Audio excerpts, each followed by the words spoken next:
ஏங்க சொல்லு தாமரை. நம்ம ஸ்ரீலங்கா போனோம்ல, ஆமாம்.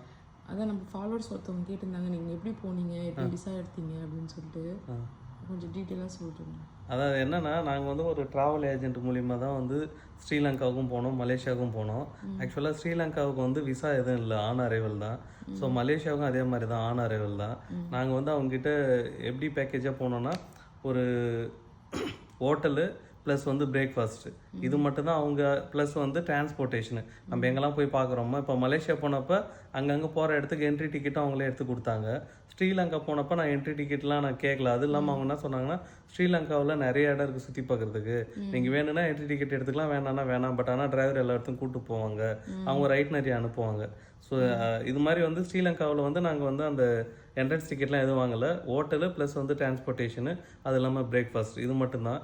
ஸோ யாராவது வந்து இது மாதிரி பேக்கேஜ் போகணும், ஸ்ரீலங்கா, மலேசியா இல்லை சிங்கப்பூர், வேறு ஏதாவது கண்ட்ரி போகணும்னா, நாங்கள் இது வரைக்கும் 2 கண்ட்ரிக்கு அவங்க மூலிமா தான் போனோம். 2 இடத்துலையுமே நல்ல டிரான்ஸ்போர்ட்டேஷனு, ஹோட்டலு, அக்காமடேஷன் எல்லாமே நல்லா தான் இருந்தது. ஃபுட்டு அவங்க சொன்னதுக்கு கரெக்டாக பண்ணி கொடுத்துட்றாங்க, எல்லா டயத்துலேயும் ரெஸ்பான்ஸ் பண்ணுறாங்க. அது ரொம்ப பெரிய விஷயம். ஸோ இது மாதிரி யாராவது ஸ்ரீலங்கா, மலேசியா இல்லை வேறு ஏதாவது கண்ட்ரிக்கு போகணும் அப்படின்னு ஐடியா இருந்தால் நீங்கள் வந்து டிஎம் பண்ணுங்கள், நாங்கள் அவங்களுடைய நம்பர் கொடுக்குறோம். நீங்கள் வந்து போயிட்டு வந்துட்டு கூட எக்ஸ்பீரியன்ஸ் சொல்லுங்கள், அவங்க எப்படி பண்ணி கொடுக்குறாங்க அப்படின்ட்டு. ஓகேங்களா?